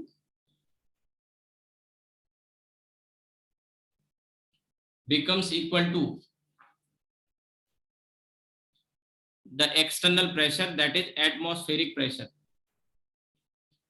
external pressure that is atmospheric pressure। ठीक है, that is atmospheric pressure. ठीक है, अब देखिए अगर हम बाहर के प्रेशर की बात कर रहे हैं तो होता क्या है, थोड़ा सा मैं आइडिया दूं, और इसमें प्रेशर से बॉइलिंग पे क्या फर्क पड़ता है।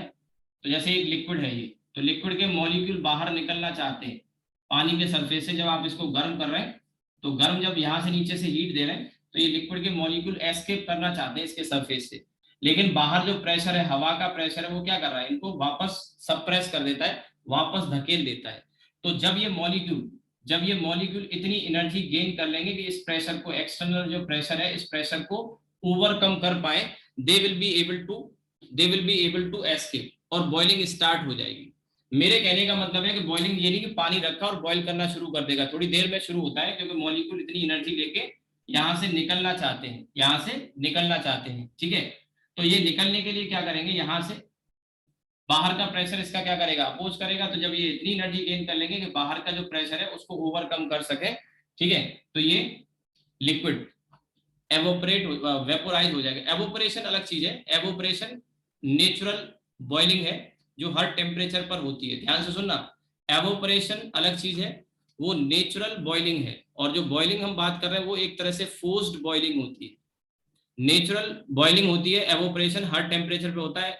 गर्मी हो या सर्दी हो, एक बाल्टी में पानी रख दो, 10 दिन के बाद देखोगे कुछ पानी कम हो जाएगा। क्यों कम हो जाता है? क्योंकि एवोपरेशन हर टेम्परेचर पे होता है, नेचुरली होता है, और एवोपरेशन के लिए जो एक्स्ट्रा एनर्जी है मॉलिक्यूल को जो एस्केप करने के लिए जो चाहिए, लिखा नहीं रहा हूं, बता रहा हूं। ठीक है, तो वो एनर्जी उसी मॉलिक्यूल, वो जो मॉलिक्यूल है वो उसी लिक्विड में से ले लेते हैं और लिक्विड थोड़ा ठंडा हो जाता है। इसका एक बढ़िया एग्जांपल है, मटका होता है, आजकल गर्मियों में बहुत सारे लोग घरों में मटका यूज करते हैं। तो मटके का पानी आपने देखा वो ठंडा क्यों हो जाता है? क्योंकि मटके में जो उसकी मिट्टी होती है, जो कंटेनर होता है, उसमें छोटे छोटे हवा के सुराख हो जाते हैं, पोर्स बन जाते हैं। तो पानी उसमें से जब निकलता है, एस्केप करता है, तो पानी एवोपरेट होने के लिए उसी पानी में से हीट को लेता है, क्योंकि उसको बाहर निकलने के लिए एनर्जी चाहिए। तो जो पानी उसमें है, उसी पानी में से कुछ मॉलिक्यूल हीट लेते थे एस्केप करने के लिए, एवोपरेट करने के लिए, और वो एस्केप कर जाते हैं। तो अब क्या होगा, पानी के अंदर से हीट को लेंगे तो वो पानी क्या हो जाएगा, ठंडा। तो मटके में ये ठंडा हो जाता है। लेकिन अगर कोई कंटेनर हो, क्लोज कंटेनर, ठीक है, तो उसमें एवोपरेशन नहीं होगा, क्योंकि पोर्स नहीं होंगे। मटके में आपने देखा होगा पोर्स होते हैं, लेकिन कुछ समय तक अच्छा ठंडा करता है, कुछ समय के बाद क्या होता है, वो ठंडा करना बंद कर देता है। पता है क्यों? क्योंकि वो जो पोर्स होते हैं उनमें मिट्टी भर जाती है, या पानी की जो जंग टाइप की काई जिसको कहते हैं, वो बन के वो पोर्स क्या है, बंद हो जाते हैं। तो मटका फिर कूलिंग करना कम कर देता है। शुरुआत में बहुत अच्छी कूलिंग करता है, क्योंकि पोर्स खुले होते हैं, उसमें से पानी एवोपरेट होता रहता है। तो जब एवोपरेट होता है, it's a natural process and it takes place at all temperature. जबकि बॉइलिंग में हम क्या करते हैं, फोर्स्ड एवोपरेशन कराते हैं, हम एनर्जी दे रहे हैं, हीट दे रहे हैं, और तब जाके ये क्या हो रहा है, बॉयल हो रहा है। ठीक है, अब यहाँ आपको एक बात समझ में आई होगी कि ये जो बाहर का प्रेशर है, ये बाहर का प्रेशर मॉलिक्यूल को एस्केप होने से रोक रहा है। अगर मैं इस प्रेशर को कम कर दूं, तो बॉइलिंग जल्दी हो जाएगी कि देर से होगी, बताओ? जल्दी हो जाएगा। जल्दी हो जाएगी। तो अब यहाँ पे क्या है, जैसे पानी का ही एग्जांपल मैं लेता हूँ। पानी 100 डिग्री सेंटीग्रेड पे बॉयल होता है, लेकिन वो 1 एटीएम के प्रेशर हो तब। अगर इस प्रेशर को हाफ एटीएम कर दिया जाए ना, तो ये पानी 82 डिग्री सेंटीग्रेड पर ही बॉयल हो जाता है। ये फैक्ट बता रहा हूँ मैं आपको, ये पानी 82 डिग्री सेंटीग्रेड पर ही बॉयल हो जाएगा अगर हाफ एटीएम प्रेशर कर दिया जाए। यानी अगर इस प्रेशर को और फर्दर लोअर कर दिया जाए, तो ऐसा भी पॉसिबल है कि 25 डिग्री सेंटीग्रेड, जो कि रूम टेम्परेचर है, 25 डिग्री सेंटीग्रेड, उसी टेम्परेचर पर बॉइलिंग स्टार्ट हो जाएगी, रूम टेम्परेचर पे। यानी छूने में पानी ठंडा लगेगा। विष्णु माइक ऑफ कर लो, इसमें ऐसा है, पानी छूने में ठंडा लगेगा 25 डिग्री सेंटीग्रेड पर, लेकिन पानी उबल रहा होगा अगर टेम्परेचर को प्रेशर को फर्दर हम लोअर करते हैं तो आप ये बात लिख सकते हैं नीचे, if external pressure is reduced, if external pressure is reduced,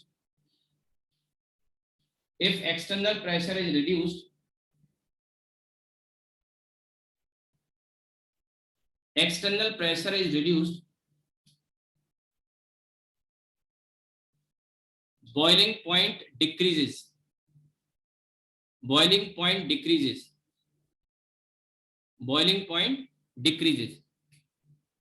ठीक है, तो आप लिख सकते हैं water boils at 100 degree centigrade, water boils at 100 degree centigrade,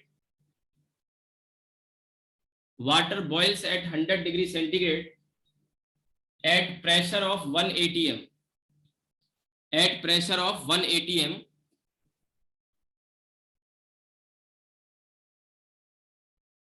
at 1 atm, while it boils at 82 degree centigrade, it boils at 82 degree centigrade at the pressure of half atm,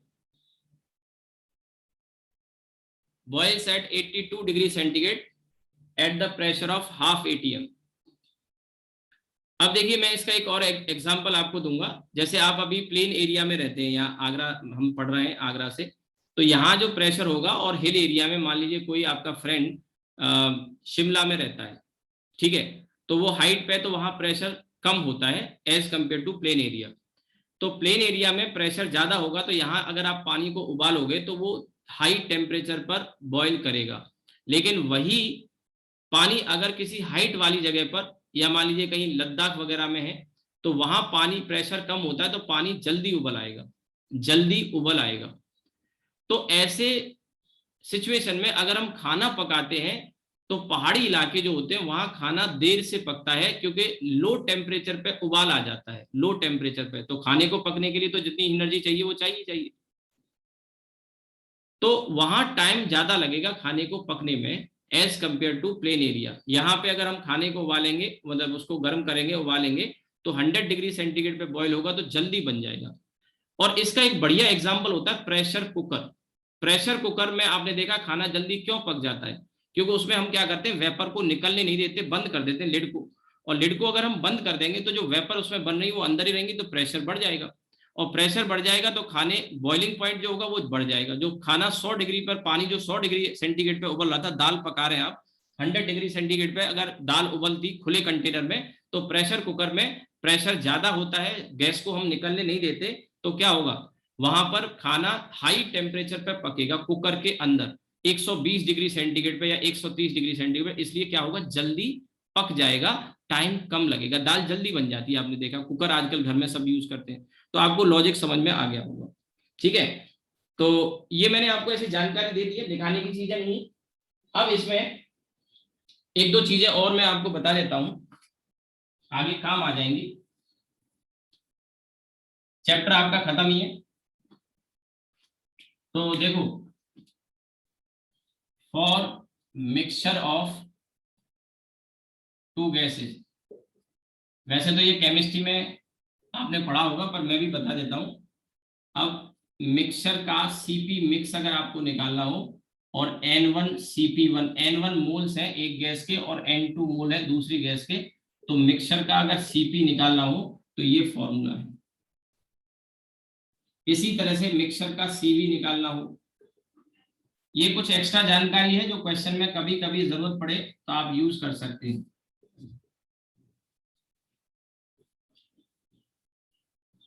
ठीक है भाई, तो अगर आपको मिक्सचर का गामा चाहिए, तो gamma mixture अगर आपको चाहिए तो CP mix upon CV mix.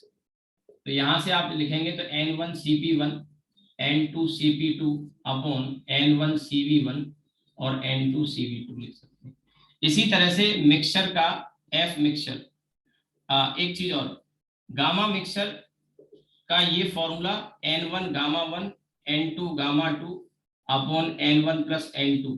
ये फॉर्मूला जो मैंने लिखा है और ये फॉर्मूला जो लिखा है, इसमें ऊपर वाला फॉर्मूला सही है, नीचे वाला जो फॉर्मूला मैंने जानबूझ के लिखा है क्योंकि आपको लिखना भी है और इसे काटना भी है। कई बच्चे सोचते हैं कि मिक्सचर का गामा हम इस तरह से निकाल सकते हैं, बिल्कुल नहीं निकाल सकते, एकदम गलत है। अगर आपको मिक्सचर का गामा निकालना है तो सीपी मिक्स सीवी मिक्स निकाल के इस फॉर्मूले का यूज कर सकते हैं, एक तरीका। दूसरा और एक मेथड है, और वो मेथड ये है कि आप मिक्सचर का डिग्री ऑफ फ्रीडम निकाल लो, और N1 F1 N2 F2 upon N1 plus N2।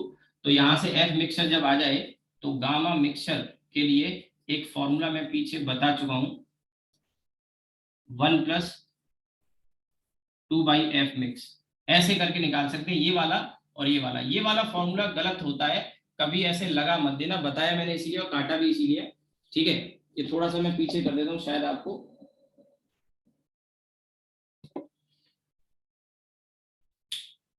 ठीक है, तो ये फटाफट से आप इसको लिख लीजिए। एक दो चीजें और मैं इसमें आपको बता देता हूं।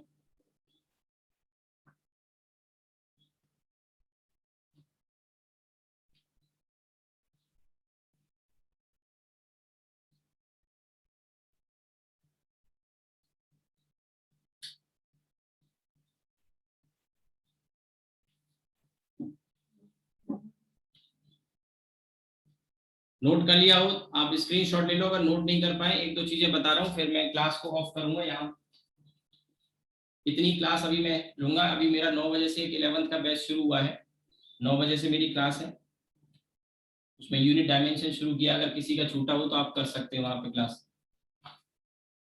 ठीक है, नोट कर लिया होगा, ये मैं इरेज कर रहा हूँ, स्क्रीनशॉट ले लिया करो। एक दो चीजें और बता देता हूँ फटाफट से, ग्राफ से रिलेटेड कुछ ग्राफ के क्वेश्चन पीछे मैंने डिस्कस किए थे जब मैं बॉयल्स लॉ वगैरह मैंने पढ़ाया था। एक दो चीजें और मैं बता देता हूँ, इसी में पूछ ली जाती कभी कभी।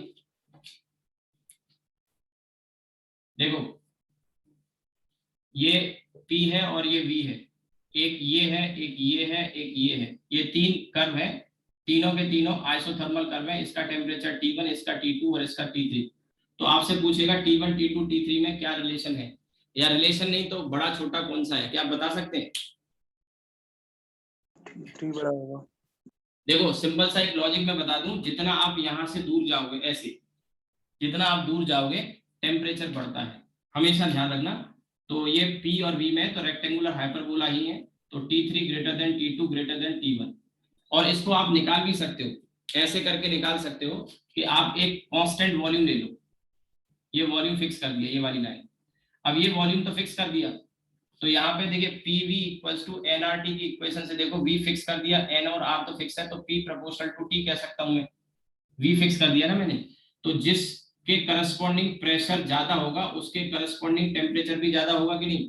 और यहाँ प्रेशर P1, यहाँ P2 और ये P3, तो आप देख सकते हैं क्लियरली P3 ज्यादा है, और अगर P3 ज्यादा है तो T3 भी ज्यादा होगा, ऐसे कह सकते हो। बट आपको इतना करने की जरूरत नहीं, मैंने सिंपल सा एक लॉजिक बताया कि जैसे जैसे आप ओरिजिन से दूर जाओगे, जैसे जैसे ओरिजिन से दूर जाओगे टेम्परेचर बढ़ता जाता है, टेम्परेचर बढ़ता जाता है। एक तो ये नोट कर लो, इस तरह का क्वेश्चन आपको मिल जाएगा। इसी में एक और बढ़िया सवाल मैं आपको देता हूं, ये क्वेश्चन भी आपको मिल जाएगा, P है और V है, और यहाँ पर ये एक ऐसे स्ट्रेट लाइन है, और ये A और B प्रोसेस है, A भी कोई प्रोसेस है, ध्यान रखिए स्ट्रेट लाइन है। तो इसमें एक सवाल पूछा जाता है कि A से B जाने पर टेम्परेचर किस तरह से चेंज होगा, डिक्रीज करेगा, इंक्रीज करेगा, पहले इंक्रीज करेगा फिर डिक्रीज करेगा, ऐसे करके पूछेगा। As one move from A to B the temperature, as one move from A to B the temperature, option दे देगा, डिक्रीज करेगा, इंक्रीज करेगा, पहले इंक्रीज फिर डिक्रीज, ऐसे करके पूछेगा। आपको क्या लगता है क्या होगा? पहले इंक्रीज फिर डिक्रीज। पहले इंक्रीज फिर डिक्रीज, ठीक है। ये भी एक अच्छा सवाल है, पूछा जाता है। और इसको देखो करने के लिए क्या करेंगे, पहले मैं लिखा देता हूँ, ऑप्शन नहीं दे रहा हूँ। As one move from A to B, as one move from A to B the temperature first increases, मैं आंसर ही लिखा रहा हूँ, फर्स्ट इंक्रीजेज देन डिक्रीजेज, कैसे होगा वो समझाता हूँ, देन डिक्रीजेज, ठीक है। अब इसके लिए क्या करो, आप अपनी तरफ से एक कर्व खींचो, आइसोथर्मल कर्व है ये जो मैंने खींचा, एक दूसरा आइसोथर्मल कर्व ये खींच सकते हो, तीसरा आइसोथर्मल कर्व ये खींच सकते हो, चौथा आइसोथर्मल कर्व ये खींच सकते हो। अभी मैंने पीछे वाले ग्राफ में बताया कि जैसे जैसे आइसोथर्मल कर्व दूर जाएगा टेम्परेचर बढ़ता जाएगा, जैसे जैसे दूर जाएगा टेम्परेचर बढ़ता जाएगा। तो इस वाले कर्व का टेम्परेचर T1 है, इसका T2 है, इसका T3 है और इसका T4 है। तो इतना तो आपको समझ में आ ही गया होगा कि T4 सबसे ज्यादा होगा, T4 सबसे ज्यादा होगा। तो ध्यान से सुनो मेरी बात को, यहाँ का टेम्परेचर और इधर जो है कर्व, इधर का टेम्परेचर T2 होगा कि नहीं होगा। यहाँ का टेम्परेचर और यहाँ का टेम्परेचर, देखो T3 कर्व इसको कट कर रहा है दो जगह पे, तो यहाँ का टेम्परेचर कितना होगा भाई, T3 होगा। और ये जो T4 है जो मैंने खींचा, ये एक जगह टच कर रहा है, तो यहाँ का टेम्परेचर T4 होगा। तो ध्यान से देखो, इधर से हम इधर जा रहे हैं, तो ये जो कर्व मैंने खींचे हैं ये इसको कट कर रहे होंगे। थोड़ा और बढ़ा लो इधर भी, और जरूरत पड़े तो इधर भी बढ़ा लो, ठीक है। तो इधर से जब हम इधर आएंगे तो यहाँ का टेम्परेचर कितना है T1, यहाँ का कितना है T2, यहाँ का कितना है T3 और यहाँ का कितना होगा T4। फिर इधर आएंगे तो T4, T3, T2, T1 ऐसे करके। तो आप देख रहे हैं टेम्परेचर पहले बढ़ा और देन फिर कम हुआ। ये कर्व जो रेड वाले डॉटेड में मैंने खींचे, ये वहां आपको दिए नहीं होंगे, ये मैंने खींचे अपनी तरफ से क्वेश्चन को एक्सप्लेन करने के लिए। तो कभी ऐसा स्ट्रेट कर्व आ जाए, ठीक है, तो रेक्टेंगुलर हाइपरबोला नहीं है तो टेम्परेचर कांस्टेंट नहीं कहना। एक ऑप्शन ये भी दे देगा टेम्परेचर कांस्टेंट है, एक में कहेगा डिक्रीज, एक में इंक्रीज, लेकिन सही आंसर होगा पहले इंक्रीज क्या करेगा देन फिर डिक्रीज करेगा। देखो ये वाले कर्व का टेम्परेचर पूरे का T1 है, तो यहाँ इस पॉइंट का टेम्परेचर T1 और इधर भी T1 आएगा। फिर ये वाला जो बीच में आप देख रहे हैं यहाँ पे ये T2 है, इसका टेम्परेचर T2 और इधर भी ये T2 होगा यहाँ पे। फिर ये वाला जो है ये T3 होगा, ये T3 होगा और ये T4 हो जाएगा। तो यहाँ से यहाँ तक आने में बढ़ा देन फिर कम हुआ, तो फर्स्ट इंक्रीज देन डिक्रीज, ठीक है। एक और आखिरी एक सवाल मैं देता हूं, उसके साथ आज की क्लास को रोकेंगे।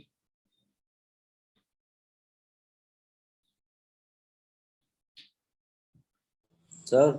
हाँ बोलो। सर यहाँ से अगर टेम्परेचर वॉल्यूम का ग्राफ बनाएंगे तो किस तरह का बनेगा, और वहाँ पे वॉल्यूम कर्व कैसे आएगा?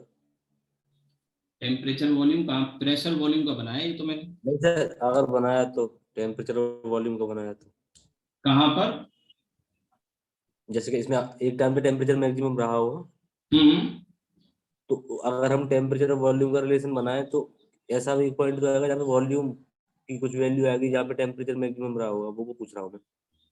हाँ तो बना लेंगे ना, क्या दिक्कत है इसमें। ये स्ट्रेट लाइन है तो स्ट्रेट लाइन की इक्वेशन जब तुम लिखोगे तो y = mx + c टाइप का आ जाएगा रिलेशन। पहले तो ये करूँ तो यहाँ पे प्रेशर आ जाएगा और ये इंटरसेप्ट मान लो यहाँ पे ये P0 पे कट कर रहा है, सपोज करो वो दिया जाएगा ना, तो ये P0 आ जाएगा। और फिर ये कुछ दे रखा होगा इन्फॉर्मेशन, ये एंगल वगैरह नहीं दिया होगा तो ये वैल्यू दे रखी होंगी, ये V0 P0 वगैरह कुछ दे रखा होगा, तो उससे तुम्हें m की वैल्यू मिल जाएगी स्लोप की माइनस में, समझे। और ये x है, ये v आ जाएगा। तो पहले तो इस टाइप का रिलेशन बन गया। इसके बाद क्या करो, तुमको किस में चाहिए वो आप यहाँ से PV = nRT लगा दो। देखो ये वैल्यू दे रखी होगी P0, अगर पूछेगा जिस तरह का सवाल तुम्हें तो ये वैल्यू वॉल्यूम वगैरह भी दिया होगा, या यहाँ पे ऐसे दे देगा कुछ इस तरह का शो कर देगा, यहाँ पे प्रेशर बता देगा, यहाँ प्रेशर बता देगा, यहाँ वॉल्यूम वगैरह बता देगा। उससे क्या होगा, तुम यहाँ पे स्लोप निकाल पाओगे -m0, m की वैल्यू। और अब तुमको किस में चाहिए, वॉल्यूम टेम्परेचर में चाहिए ग्राफ? Yes sir. तो वॉल्यूम टेम्परेचर में चाहिए तो इसमें से P को हटा दो। तो P को हटाने के लिए क्या करोगे, nRT/V कर लो, ये उठा के यहाँ पे सब्स्टिट्यूट कर दो, इक्वेशन बन जाएगी। ठीक है सर, ठीक है। ठीक है, ठीक है। तो अब देखिए एक सवाल और मैं दे रहा हूं इसमें, एक क्वेश्चन और, आखिरी सवाल है। ये प्रेशर P और ये टेम्परेचर T, ठीक है। और एक इस तरह का कर्व दिया है ऐसे, ध्यान रहे ये जो लाइन है ये ओरिजिन से नहीं जा रही है, आपको दिख भी रही होगी, ये A है और ये B है, ठीक है। तो A और B पर वॉल्यूम हमको दिया है और ये बताना है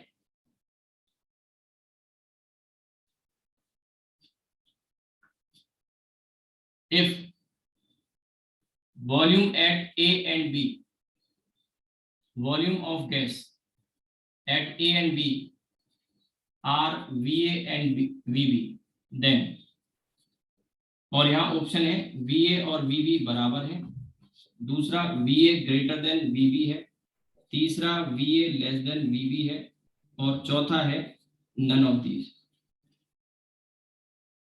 ठीक है, बताइए क्या होगा, ये लास्ट क्वेश्चन है। सी वाला ऑप्शन सर। अब देखिए ये ग्राफ P और T के बीच में, सबसे पहले तो ये समझना है, और P और T के बीच में ग्राफ आता तो था, स्ट्रेट लाइन आता था पासिंग थ्रू ओरिजिन, लेकिन ये तो एक ऐसी लाइन मैंने बना दी जो ओरिजिन से नहीं जा रही, लेकिन आइडिया इसको आंसर करने का वहीं से मिलेगा, आइडिया इसको आंसर करने का वहीं से मिलेगा। ये आपने नोट कर लिया हो तो ये तो मैं मिटा देता हूं। देखो हम क्या करेंगे, इसमें अपनी तरफ से दो लाइन खींचते हैं, एक लाइन ऐसे और एक लाइन ये ऐसे ओरिजिन से गुजरने वाली। तो अभी P और T में अगर ग्राफ होता है तो हम जानते हैं P = nR/V × T, P = nR/V × T, ध्यान देना। अब यहाँ पर ये P ∝ T, ये वाली लाइन के लिए, ये वाली लाइन के लिए, ये वाली लाइन के लिए P ∝ T, तो इसका जो स्लोप आ रहा है दैट इज nR/V, ये स्लोप है nR/V, और ये इनवर्सली प्रोपोर्शनल टू क्या है, वॉल्यूम। स्लोप है nR/V और V क्या है, volume, inversely proportional to volume. आप मुझे बताइए ये 1 नंबर और ये 2 नंबर की जो लाइन है इसमें किसका स्लोप ज्यादा है? एक वाली का स्लोप ज्यादा है, तो क्या मैं ये कह सकता हूँ एक के करस्पॉन्डिंग जो वॉल्यूम आएगा इस पूरी लाइन पे, वॉल्यूम तो सेम ही रहेगा ना, स्लोप सेम है, तो पूरी लाइन पे वॉल्यूम भी सेम रहेगा कि नहीं, बताइए। Yes sir. तो 1 नंबर का स्लोप ज्यादा है तो वॉल्यूम क्या होगा, कम। तो A का वॉल्यूम कम और B का वॉल्यूम ज्यादा होगा कि नहीं होगा? Yes sir. तो सही ग्राफ कौन सा हो गया, सी वाला। सी वाला। नोट कर लो फटाफट से, आज की क्लास को मैं यहीं ऑफ कर रहा हूँ।